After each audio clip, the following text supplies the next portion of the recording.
Baie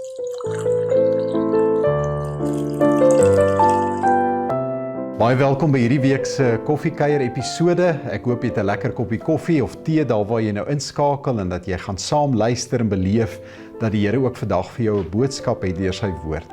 Maar voordat ons verder lees, kom ons sluit die oë en bid saam. Here, dankie vir die woord, dankie vir geleenthede soos hierdie waar ons ook deur die tegnologie by mekaar kan wees en ook weer ontdek dat U met ons wil praat. Maak ons harte vandag gereed om U te hoor. Maak ons hande en ons voete ook gewillig om te gaan doen wat U van ons vra. Ons bid dit in Jesus se naam. Amen. Ons is besig met 'n reeks oor Handelinge en elke week dan ontdek ons hoe die opgestane Here op verskillende maniere sy kerk bou en gewone mense gewillig en gehoorsaam maak om sy roepstem te volg. Nou hierdie week staan ons stil by Handelinge 12 vers 1 tot 19 en ek lees vir ons uit die boodskapvertaling. In daardie tyd het koning Herodes begin om gelowiges in Jerusalem wreed te vervolg. Hy het selfs vir Jakobus, die broer van Johannes, laat doodmaak. Die godsdienstige leiers van die Jode was baie bly daaroor. Dit het Herodes aangespoor om ook vir Petrus te laat vang en in die tronk te gooi. En dit was gedurende die Paastyd. Herodes wou doodseker maak dat Petrus nie uit die tronk ontsnap nie. Daarom het hy 4 groepe van 4 soldate elk aangestel om hom dag en nag op te pas. En sodra die Paasfees verby was, wou Herodes vir Petrus in die openbaar verhoor. Terwyl Petrus in die tronk was, het die gemeente baie ernstig tot God gebid dat hy hom moes help. Die nag, voordat Petrus voor Herodes sou verskyn, het hy tussen 2 wagte aan die slaap geraak. Hy was vasgemaak met 2 swaar ketTINGs. Voor die tronk se deur was daar ook 'n paar wagte wat diens gedoen het. Skielik het 'n engel van die Here in die tronk verskyn. Hy het alles rondom hom helder verlig. Petrus het so vasgeslaap dat hy dit nie eers agtergekom het nie. Die engel moes hom toe wakker skud. Staan dadelik op, het die engel gesê. Die ketTINGs om Petrus se hande het van self losgegaan. Sit jou beld aan, het die engel hom beveel, en kry ook 'n paar skoene aan jou voete. En toe Petrus dit alles gedoen het die engel vir hom gesê om sy boekleed aan te trek en agter hom aan te kom. Petrus het agter die engel begin aanstap. Hy het gedink dat hy weer besig was om 'n visioen te sien. Intussen het hulle by al die wagte verbygestap tot reg voor die ysterhek wat na die stad toe lei. Die hek het van self oopgegaan. Die engel en Petrus het saam buitentoe gestap. Straatblok van die tronk af het die engel skielik verdwyn. Petrus het toe eers besef dat hy nie besig was om te droom nie. Opgewonde het hy vir homself gesê, die Here het regtig 'n engel gestuur om my uit Herodes se hande te kom red. En toe het hy na die huis van Maria toe gegaan, lees ons daar in vers 12, sy was die ma van Johannes Markus, en daar was 'n groot groep gelowiges besig om saam te bid. Toe hy aan die voordeur klop, het 'n bediende met die naam Rode kom kyk wie dit was. Sy was bly toe sy hoor dat dit Petrus is. Sy het na binne gehardloop, opgewonde vir almal gesê, Petrus staan by die deur, maar die gelowiges het daar nie geglo nie. Jy's van jou kop af, het hulle gesê. Nee, dit is so, dis regtig so, het sy aanhou sê. Dalk is dit sy beskermengel, het hulle gesê. En terwyl almal stry oor wie by die voordeur kon wees, het Petrus aangehou klop. Uiteindelik het hulle die deur kom oopmaak, en hulle oë kon dit nie glo nie. Onder al die opgewondenheid deur, het Petrus hulle stil gemaak en vir hulle vertel hoe die Here hom uit die tronk bevry het.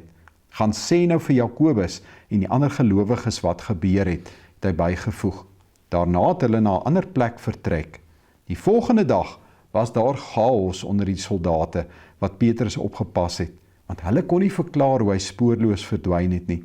Herodes het 'n groot soektog na Petrus op tou gesit en hy kon hom ook nêrens opspoor nie. Hy was so kwaad dat hy die wagte laat teregstel het. Daarna het hy besluit om 'n ruk lank in sy paleis in Caesarea te gaan bly. Ek wil begin deur eers vir jou te vra of jy hou van huisbakry en of jy graag eerder trappe klim. Nou ek ken 'n hele paar mense wat nie huisbak ry nie, want hulle het ente vrees en hulle is bang dat die huisbak breek. Huisbakke is baie gerieflik, want dit kan ons baie vinniger by ons bestemmings bring. Maar daar was ook al baie benoude ervarings waar mense vasgeval is en dan moet daar iemand van buite afkom om jou te bevry. Nou Handelinge 12 beskryf my iets van hierdie gevoel van vasgekeer wees. Ons sien hierso die kerk beleef dit intens, want dit lyk of die skrif aan die muur is. Die apostel Jakobus is dood, en nou sit Petrus ook nog in die tronk, en die wrede Herodes saai amok onder Christene. Maar die groot verrassing in hierdie hoofstuk vir ons is dat dit wat vir ons na 'n doodloopstraat lyk, is nie vir die Here 'n beperking nie. Nou, om hierdie gedeelte mooi te verstaan, is dit belangrik om eers te gaan kyk, waar pas dit in die groter storie van Handelinge. Nou tot hiertoe weet ons nou al, Handelinge vertel die verhaal van hoe die opgestane Here deur sy gees sy kerk stuur, al hoe wyer en verder van Jerusalem af. Die evangelie beweeg al hoe verder, van Judea na Samaria, na die tradisionele grense ook, en ver buite dit, ook buite Israel.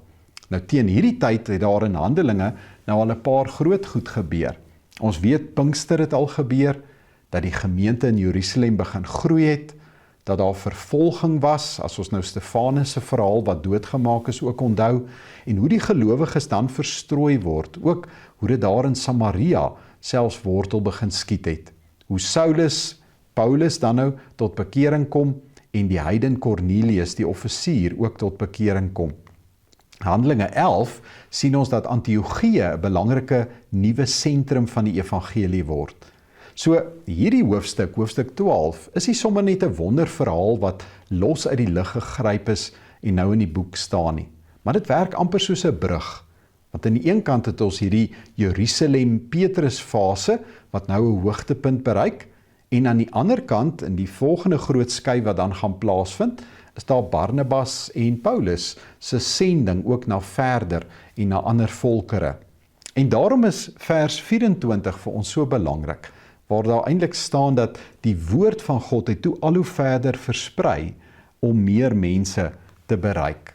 En dit is wat Lukas wil hê ons moet verstaan, dat mense in hierdie gedeelte kan die kerk probeer vasdruk of dooddruk, maar hulle kan nie God se woord toesluit nie.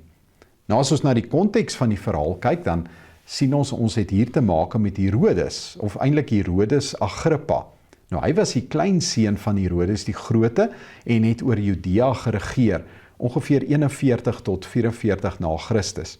Nou soos die ander Herodese was hy goed verbind met die Romeinse wêreld, maar hy het ook baie moeite gedoen om in die Jode se goeie boekies te bly.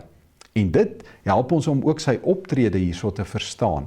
Herodes maak deur vir Jakobus dood te maak eintlik 'n politieke skuif, en hy verstewig sy posisie. Of so het hy gedink. Lukas sê hierso dat hy Jakobus doodgemaak het en dat die Jode baie bly was daaroor. En daarom neem hy dan vir Petrus ook gevange, want Herodes, sien ons, het eintlik vir die skare gespeel. Hy het probeer om sy gewildheid te versterk. Want hy was een van daardie leiers wat maar al te goed verstaan het dat as jy die groep tevrede hou, dan bou jy ook jou eie invloed.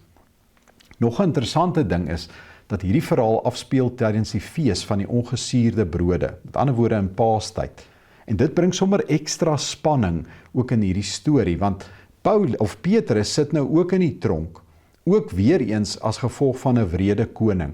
En 'n mens hoor iets hierso van Jesus se lyding ook ego, want dit het ook afgespeel tydens die Paasfees. En net soos met Jesus, lyk dit nou weer vir ons of die dood die laaste sê gaan hê. Nou Lukas maak nogal moeite daarmee om ook te sê dat Petrus streng bewaak is. Daar was 4 wagposte met 4 soldate elk. So Herodes wou doodseker maak dat hy nie gaan ontsnap nie, en eintlik word Petrus hierso oorbewaar, sodat daar menslik gesproke is daar geen uitweg nie. Daar's nie 'n plan B of 'n ander ontsnappingsroete nie. En dit help ons ook om te verstaan wat Lukas doen. Lukas wil nie net vir ons geskiedenis vertel nie, maar hy gebruik ook die teologie, en hy kom verduidelik eerder vir ons ook dat God ook in en deur hierdie amper hopelose omstandighede kan werk.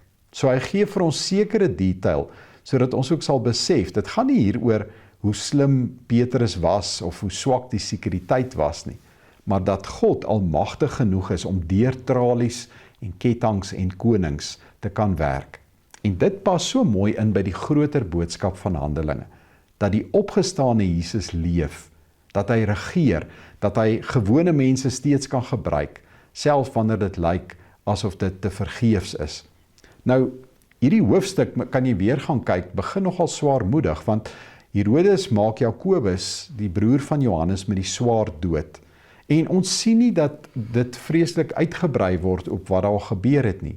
Ons nie 'n lang beskrywing of 'n verduideliking nie. Dis net hierdie rou feit. Jakobus, een van die Here se getrouste disippels, is dood. En dit beteken, ons moet oppas om te vinnig net op Petrus se wonderbaarlike redding te fokus. Hierdie hoofstuk begin nie met bevryding nie, maar met verlies. En die pynlike waarheid, dat God nie altyd op dieselfde manier in elke situasie ook ingryp nie. En dis dalk een van die moeilike dinge van geloof. Ek en jy wil so graag hê daar moet 'n netjiese patroon wees. Ek moet reg bid, ek moet reg glo, en dan sal die dinge mooi uitwerk. Maar nou sien ons, dit werk nie so nie, want Jakobus sterf, en Lukas verduidelik dit nie eers vir ons nie. Hy probeer dit ook nie versag nie. En is juis in daardie tye, wat 'n mens dan ook wonder, maar sien God ons nog raak, en sien hy ook sy kinders se lyding raak? God se teenwoordigheid, moet ons egter besef, word hierso ook bevraagteken, toe Petrus gevange geneem word, want nou sit die kerk met 'n groot dilemma. 2 van sy leiers is nou in gevaar. Die een is doodgemaak en die ander een 'n gevangene. Maar wat doen die gemeente? Gaan kyk maar weer daar in vers 5. Daar staan, maar die gemeente het aanhoudend tot God gebid.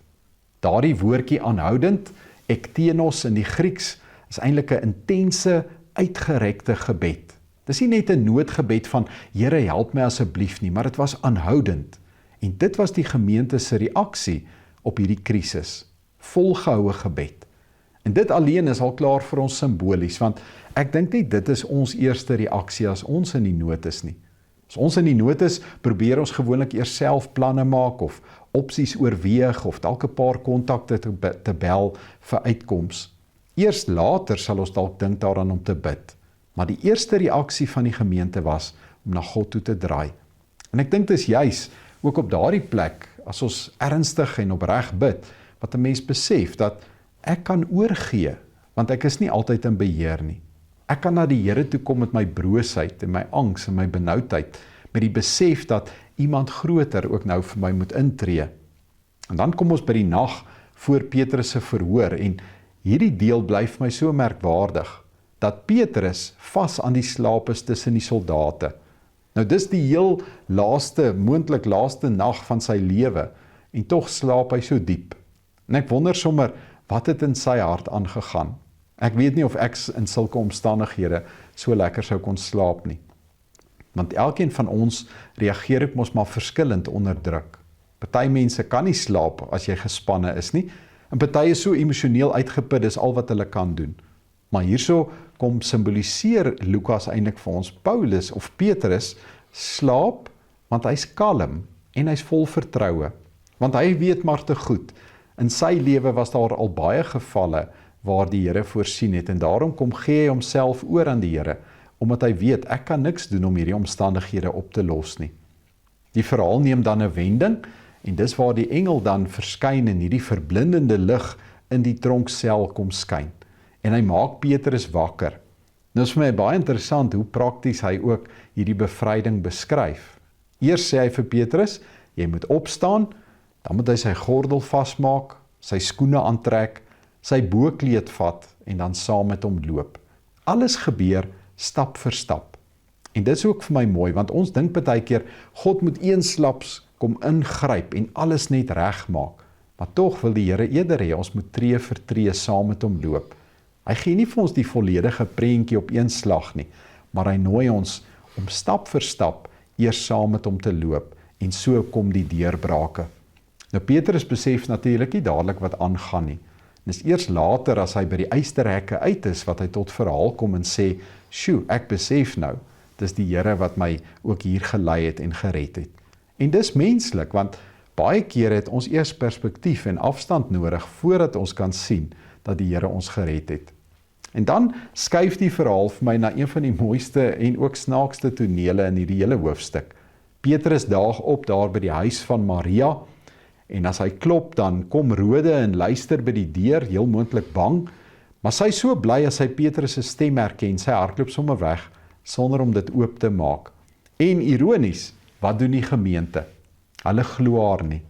Hulle is op daardie oomblik besig om vir Petrus se lewe te bid, maar toe hy by die deur staan, toe dink hulle sy praat nonsens. En hierdie stukkie detail maak die vroeë kerk ook vir my baie erg. Lukas probeer nie hulle beeld poets nie, maar hy kom wys hulle as hierdie biddende mense, wat ook feilbaar is, wat ook huiwerig was, partykeer ook ongelowig was, wat ook geworstel het. En is ook baie toepaslik op jou en my, want ek dink ons is ook soos die eerste gelowiges. Ook maar baie kere onseker of ons gebede regtig gehoor word en of die Here 'n deurbraak kan bring. En dan kom hy uiteindelik in en hy vertel vir hulle hoe die Here dan vir hom uit die tronk uitgebring het en dan sê hy ook, hierdie nuus moet nou vir Jakobus en die ander broers vertel word. Nou hierdie Jakobus was natuurlik 'n ander Jakobus, heel vermoedelik die broer van Jesus, wat later ook 'n belangrike rol in die kerk sou speel. Maar die beweging van Handelinge moet ons hierso sien. Die oorgange wat nou hier gebeur, is dat die Here nuwe fases ook oopmaak met nuwe mense wat hy ook aanstel as leiers. En dan eindig die gedeelte van groot verwarring wat heers. Van soldate wat ontsteld is, Herodes wat woedend is want sy beeld het skade gelei, en op die ou end besef ons dat selfs 'n tronk en ketTINGs en soldate nie sterk genoeg was teen die Here se planne nie. So, wat sê die Here deur hierdie gedeelte vir jou en my vandag? Ek gaan net so 'n paar gedagtes vinnig met jou deel. Ek dink die eerste ding wat ons hier moet hoor is dat as alles in hierdie wêreld vir ons te vergeefs voel, moet dit nie beteken dat God nie meer in beheer is nie. En dis belangrik dat ons dit onderstreep. Daar's tye wat 'n mens voel asof daar vir jou geen uitkoms is nie. En ons was al almal daar. Ek voel dalk vasgevang in 'n situasie of dalk is my bekommernisse en my onsekerhede oor die pad vorentoe so groot dat dit my oorweldig. Ek voel daar's geen beweegruimte vir my nie. En dan kom Handelinge 12 en sê vir ons, onthou, ons perspektief en God se is nie dieselfde nie. Partykeer werk die Here juis op plekke waar ons nie 'n uitkoms kan sien nie. En dit is hoekom die kommentators sê dat die groot klem van hierdie hoofstuk val nie op Herodes se mag nie, maar op God se beslissende teenwoordigheid. Lukas wil daarom vir ons wys, die Here regeer, selfs wanneer mense kwesbaar is en wêreldmagte groot en sterk lyk. En ek hoop jy hoor dit ook vandag in jou omstandighede. As die deure dalk vir jou gesluit bly en jy nie uitkoms sien nie, of as jy dalk al vir 'n baie lang tyd vasgevang voel in 'n situasie en emosioneel uitgeput is, omdat jou gedagtes met jou in sirkels loop, dan help hierdie teks jou om versigtig te wees vir die woordjie klaar. Want die Here ken nie 'n woord soos klaar nie. Daar is nie iets soos klaar praat vir die Here nie. Wat vir ons soos doodloopstrate lyk, is vir hom net nog 'n deurgang waardeur hy nuwe moontlikhede kan moontlik maak.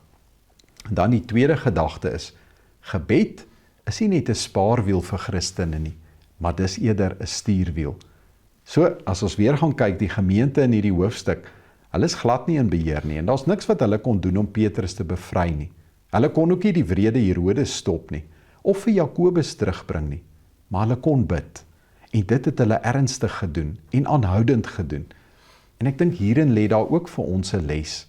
Ons raak so maklik eerder prakties in sulke omstandighede, en ons wil dan beheer oorneem, en ons wil alles self probeer oplos. En hoor mooi, natuurlik moet ons verantwoordelikheid neem. Ons moet dink en ons moet beplan, maar as gebed by ons net 'n spaarwiel word, dan gaan ons geestelike lewe opdroog. Hierdie gemeente hierso in Handelinge 12 leef en leer weer wat dit beteken om op hulle knieë te wees. En ek dink dis waar ons ook weer moet begin. Want een van die sterkste insigte wat weer en weer ook deur kommentare uitkom hierso is dat die kerk se grootste handeling in hierdie hoofstuk was nie dat hulle sterk was of invloed gehad het of so strategies goed was nie, maar dat hulle gebid het. En dis vir my opvallend. Die wêreldse koning, hy gebruik soldate en tronke en swaarde, maar die kerk gebruik gebed.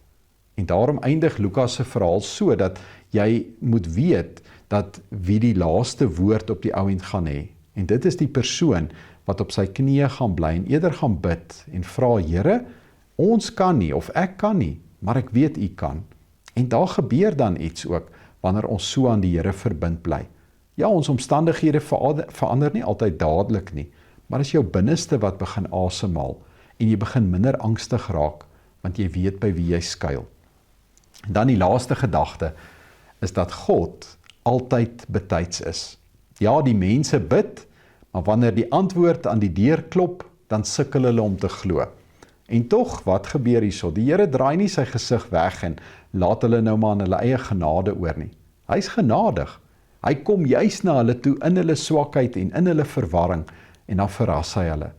En dit help my ook baie, want daar's tye wat ek ook maar bid en half versigtig bid, half bang om teleurgestel te wees of onseker oor wat gaan gebeur. En dan sê hierdie teks vir my, selfs dan hoor die Here nog. Selfs dan werk hy ook nog. Sy hande, met ander woorde, is nooit te kort nie, en hy's altyd betyds. En dit is so vertroostend om te sien dat selfs die vroeë kerk se geloof nie volmaak was nie. Hulle het ook maar getwyfel en hulle het ook maar vrae gehad, meer vrae as antwoorde. Maar 'n nog groter troos vir my is, dat die Here te midde van hierdie twyfel en ongeloof steeds goed gebly het en hulle verras het met sy goedheid, selfs toe hulle by 'n punt was om handdoek in te gooi. So, alles is nie altyd maanskyn en rose vir gelowiges nie. En in Handelinge 12 word ons op 'n harde manier daaraan herinner. Jakobus is dood, maar dit beteken nie God is nie in beheer nie. Hy het betrokke gebly en ook in sy kinders se gebede het hy ook voorsien. Al was hierdie gebede hakkelrig en stotterend. Ek sluit af. Handelinge 12 het ek die metafoor gebruik van 'n huisbak wat vasgesit het aan die begin. Alles het benoud gevoel, maar toe kom wys die Here dat geen deur vir hom te swaar is nie.